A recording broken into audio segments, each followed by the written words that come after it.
Over to Coach Peterson first for University of Washington opening statement, then to Coach Franklin, and then we'll take your questions. Coach? Appreciate it. Yeah, I think this time has gone fast. It seems like it was yesterday. We were just talking about coming here, and now a lot of hard work, a lot of preparation, and we're excited to play. Tremendous respect for Penn State, obviously. We have a saying about stats. I won't say it here, but I think that these stats say a lot about Penn State. When you get this deep into the season, I mean, this is why they have done so well. It's not just in one phase; it's all phases that they show up in, and we'll have to play our best ball to compete well with these guys. Yeah, obviously, really excited to be here. We've had a great week from a preparation standpoint. PlayStation Fiesta Bowl has been first class in every way possible, and our guys have really enjoyed it. I've been very impressed with our players and staff. You know, we talk all the time about bowl games or about being present, and you know, enjoy the time that they have doing the different types of things like Top Golf and things like that. But when it's time to meet and practice and work hard, they got to be able to be mature enough to flip the switch back and forth. And our guys have seemed to handle it really well. I think part of it is the motivation of playing a great team like the University of Washington. Our staff has tremendous respect for Coach Peterson's staff. We were able to have a function with them the other night. It was great to interact with those guys and have some fun. But I have known Coach Peterson now for several years, and then obviously followed his career, and we have some mutual friends. So got tremendous respect for him and what he's been able to do in his career. Got tremendous respect for the University of Washington, and just like Coach, looking at the statistics, they tell a story. But the most important thing is the film, and watching the film is exciting in some ways and challenging in a lot of other ways. Just watching a really good opponent on the team, on the tape, compete week in and week out. So. Our guys are motivated and excited. I think it's going to be a great game, and we look forward to the opportunity. Thank you, coaches. We'll take some questions now. As it's been throughout the week, please raise your hand. We'll have the mic runners come over and announce your question, to whom it's addressed, and your affiliation, please. We'll go to Rich on the left-hand side. Rich Scarcella, Reading Eagle. This is for Coach Franklin. James, what can the team draw as for motivating from last year's Rose Bowl? And also, can you describe what this senior class has meant to your program in the fact that they've been to 4 straight bowls and committed to you at a time when they didn't know whether they'd be playing even in one? Thanks, Rich.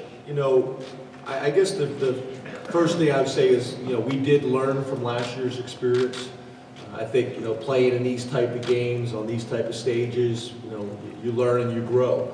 I don't think last year's game will have a significant impact on us, but we looked at it even, from an administrative standpoint. What are some of the things that we could do traveling across the country to get adjusted and get prepared, for this type of game? What did we learn from last year's game? What are some of the things that we could have done differently from a planning and from a preparation standpoint to put our players in the best position to be successful? So, yeah, I think there's some lessons that were learned there.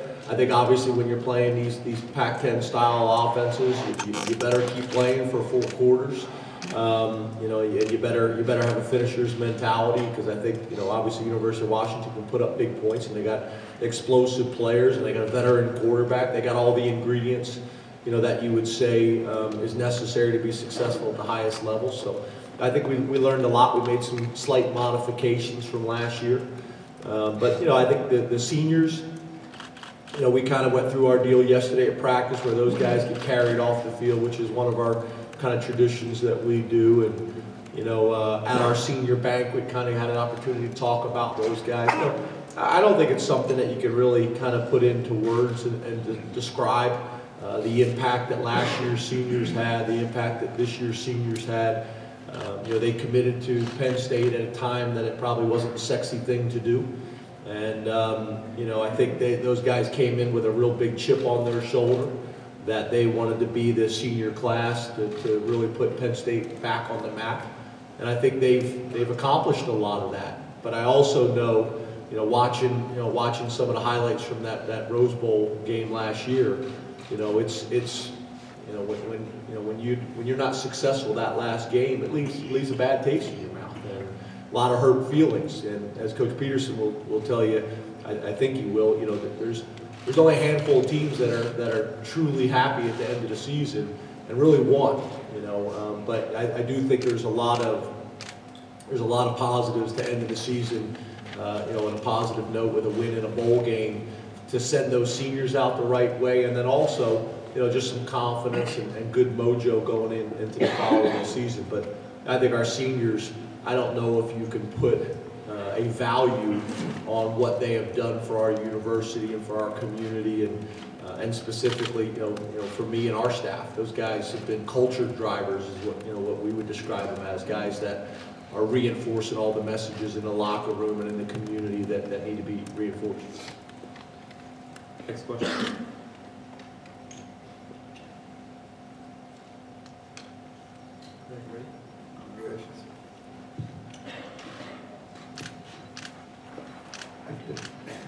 Neil Riddell, out in the mirror for Coach Peterson. I was wondering, your career took you at one point to the East Coast in Pitt. How that happened and what you learned from that experience. Yep, I was just finished playing at UC Davis, was coaching there a little bit, and a guy by the name of Paul Hackett was the head coach out there that happened to be a UC Davis guy. And I didn't think I was going to be a coach, even though I was coaching at Davis. My dad was a coach, and that was the one thing I knew I was definitely not going to do in life, was be a coach. And after coaching for a while, I kind of made a decision that if I'm going to do this, I really need to leave. Because Davis, to me, was the greatest place to be, and all those coaches stayed there forever, which was awesome and appealing, but I really felt like if I needed to do this, I needed to go. And Coach Hackett gave me an opportunity to get out and see some other things, and it was a tremendous learning experience. I mean, I think that's what I can say about all the stops along my way. I probably learned as much in that year, that short time I was there, just in terms of a lot of different things, and so it was awesome, and I really appreciated my time there, and grew tremendously as a coach and a person, just being back there for a short time. Thank you, Coach. Stay on the left-hand side. This is for Coach Peterson, Pat Principe, WGAL-TV. Your team has never been to the Fiesta Bowl, but you've had a couple of memorable experiences here. Did you relate any of those to your team when you were preparing for this game? No, they don't care about that at all. They care about playing PlayStation and practicing hard and what's going on here and now. We try to take anything that we've learned in the past. I mean, it's a lot like Coach Franklin here. It's like things that we think have worked for us, whether it's here or other places, and you're always trying to tweak your process and give your guys the best chance to perform well. But we haven't brought up any of that stuff. It's, completely different time, teams, and all those type of things. In the back on the left-hand side. Hi, Matt Martell, Daily Collegian. So this one's for both you guys, and I wanted to ask, when you have two teams that are so similar in pretty much all three phases of the game as far as a production standpoint, what are the keys to winning when do you just try to beat them in the same thing that you're good at, or is it more of there are certain things you have to do well to win? Well, I guess what I would say is, whenever you're studying film and statistics and things like that on your opponent, obviously you're trying to figure out what their strengths are and come up with a game plan to try to minimize those strengths as much as you possibly can. And then you're looking for weaknesses and how can you take advantage of some of those weaknesses. But I think your point is a good one. When you watch Washington on film, they statistically, as well as what you see on film, they play really good football kind of across the board. Defensively, offensively, special teams. You don't see a team that is dominant in one area and lacking in another. They're really pretty much good across the board. So I think at the end of the day, for us, in these types of games, it's probably always like this, but in these types of games, even more so, you know, it's going to come down to fundamentals. It's going to come down to blocking, tackling, protecting the football, you know, not giving up big plays on defense, trying to create a few of them on offense, momentum type plays. And you know, that's typically the case, you know, is you know, playing good sound football, not doing the things that they're going to beat you in. And those things have a tendency to show up in bowl games because you haven't played for a couple of weeks. You know, special teams are usually really important, and you know, ball security is really important. So, you know, for us, you know, I know our players and our coaches have tremendous respect for Washington for what we've seen and what we've game planned. And at the end of the day, it's going to come down to the team that plays the hardest and plays the smartest, and you know, and finds a way to finish. Ditto. That's it. You said it. I will say one last thing though, is one of the things I think is interesting about this game is one of the things I've seen across the country now is with some of these bowl games is you have teams that had certain expectations, and then they get to the bowl game and maybe one team is really excited about playing in that game and the other team maybe isn't. And I think although both of our programs have been a part of, you know, national championship discussions over the last couple of years, and they were in the playoffs, I do feel like both teams are really excited about this opportunity and playing in this game. You know, this is a tremendous opportunity, tremendous game. So I think you got two teams that are playing really well, that both were a part of these types of conversations and are both highly motivated to play in this game. So I think it's a great, you know, it's a great opportunity for football fans across the country, and I think it's a great opportunity for both of our organizations. Ditto. I'm going to go here with Greg. Greg Moore, Arizona Republic. Start with Coach Peterson on this one, but I'd love to hear from Coach Franklin also. What is it that you see in your counterpart that makes him successful? Well, I think Coach Franklin covered it. I do. I mean, I think it's when you're going to play a team, you know, in this type of game, you're going to get a really good opponent, and it's not going to be any one thing. It's going to be everything. It's going to be offense, defense, and special teams. I mean, they got elite returners. And their defense is like, I think the thing that's interesting about their defense is, you know, they kind of got those star power names on offense. You know, the offensive guys always sell the tickets. But you watch them play as a defense, and there's not any one guy that has this huge name out there because they're all making tackles. And that's what I think like a good defense does. It's not any one or two guys that keep showing up. It's like they're all getting a piece of this thing. And I think that's one of the things that really makes a defense special. And I think they got that. And obviously they're, you know, you guys know about the offense. And I think that's what it is. It's balance across the board and balance in a really good way. Yeah, I would say the same thing. You know, the things that probably jump out to us that, you know, keep me up at night a little bit is their punt returner. You know, obviously, the amount of big plays, the amount of success that he's had, you know, is concerning. Their running back is probably as explosive as a running back that we've seen this year. They got a veteran quarterback who throws for a really high percentage, doesn't make a whole lot of mistakes. You know, and then defensively, I think it's obviously their interior defensive tackles. You know, you got 6'5", 340 pounds, and 6'3", 323 pounds, and they play like it. And then I think they do a really good job of complementing those two interior D tackles with what they do on the perimeter with their secondary. Those guys do a great job of defeating blocks and fitting runs and playing what we call trap coverage, where they'll trigger the corners and things like that, and make it really difficult. So now, you know, you have a challenge. You know, run the ball inside on them, and then, you know, the perimeter game, you know, because of what they do in the secondary, causes challenges there. So, just like Coach Peterson, you know, said, a very balanced team that does a lot of things well. You don't have this type of success that they've had, you know, with just relying on one area.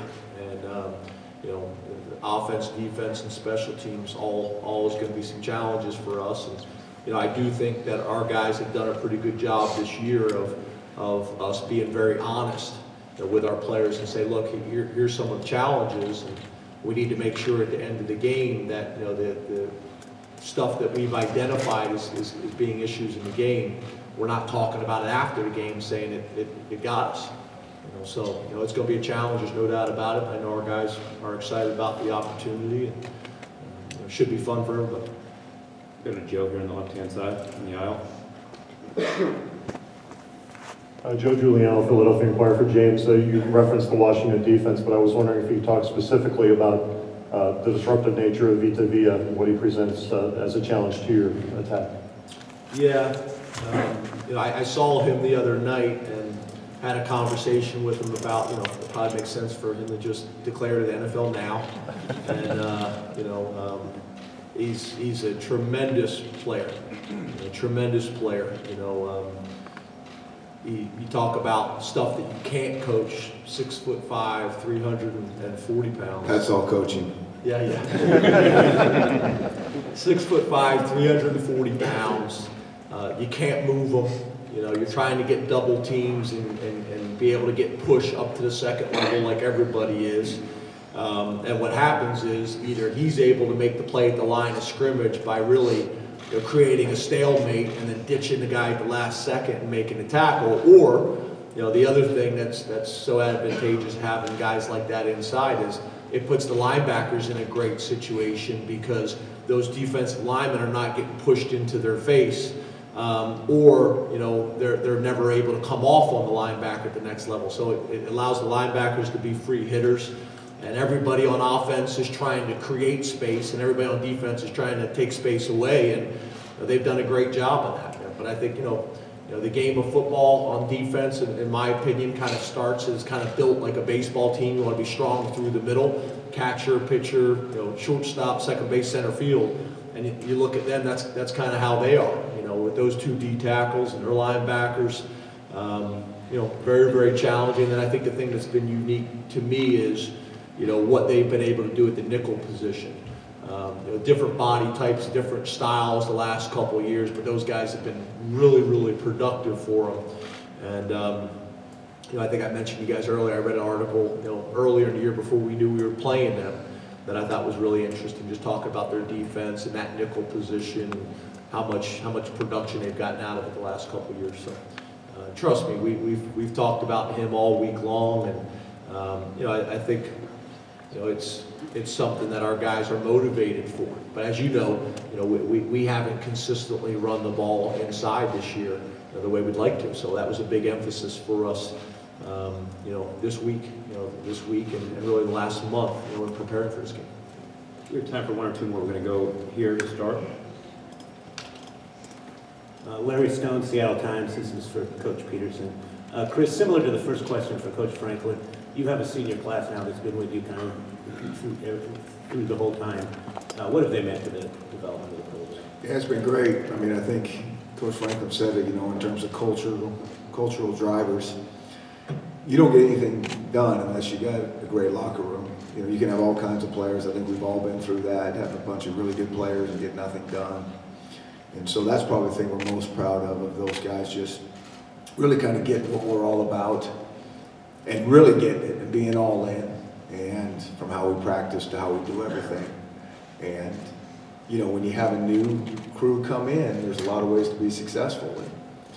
And sometimes it's really hard for young guys to figure that out. You know, why are we doing things this way when we were having some pretty good success the other way? And for those guys to figure that out and make the switch and grow through that, it's hard. It's hard for anybody, let alone young kids that were recruited under a different, you know, philosophy. And so we wouldn't be here without those guys.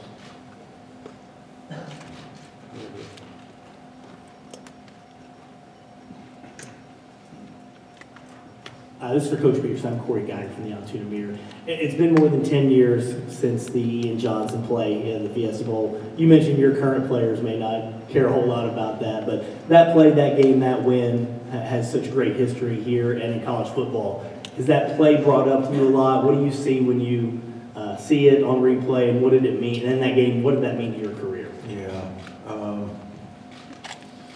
You know, it's interesting, after the game went down, we really tried to spend a lot of time moving on from, because that's all anybody wanted to talk about. And we really wanted to move our team forward and not live in the past. And so for probably 3 or 4 years, people bring it up and we just actually act like it didn't happen. Didn't hear the question, move on. I don't get it quite as much. I think you look back in your career at certain games and, really appreciate things that have happened. But I've said this before, everybody likes to talk about that first Fiesta Bowl. I was maybe more proud of our second Fiesta Bowl win against TCU than, those were 2 really good teams, and TCU was really, really good, and for us to win that game, I was equally, if not more, proud of our team, but nobody spoke about it as much as because there wasn't wedding proposals and, all kinds of crazy stuff going on. But it was, they were both really, really awesome times to be at this site, this game. We'll go real quick up here and then we'll take our pictures. Mark Wogenrich, Allentown. Coach Franklin, this is kind of a similar question to that. What do you want your guys to know about the '87 Fiesta Bowl? I know you talk about balancing history and today, but that, like the Fiesta Bowl with Boise State, is a real iconic moment in Penn State history. What do you want these guys to know about that moment in their history? Well, I think at Penn State, we have a program and a university and a community that really embraces our history and traditions. Coach P, we did a throwback alternate uniform this year, and we put a number on the helmet and we put a stripe on the pants, and our Penn State people were like, ah, like it was like craziness, and people nationally were like, you didn't do anything, So, our guys get pounded about the history and the traditions from every angle possible, so we don't really spend a whole lot of time talking about it. Our guys understand it, throughout our facility, they see it and they feel it all the time. The lettermen are such a big part of our program. We probably had 10 lettermen at practice yesterday that some live locally and some that flew in from all over the country. The 1987 Fiesta Bowl, our guys weren't even alive, and these guys, most of them, that their memories are football, or when football really became significant to them is in like 8th and 9th grade. So that's where I think the recent success that we've been having is really, putting Penn State back on, the minds of football fans across the country and recruits across the country. And, I think we're playing an exciting brand of football, which helps as well. So, our guys understand and they take a lot of pride in our history and in our traditions, but we're really just focused on this team and the University of Washington and getting prepared to play well on Saturday. And talking about the Fiesta Bowl from back then, it doesn't have a whole lot of value for what we're trying to do today. We respect our history and we embrace the traditions, but we're really focused on what we can do to play the best we possibly can against a great Washington team. Well, thanks, coaches. Appreciate your time this morning. Thank you, everyone, for your questions.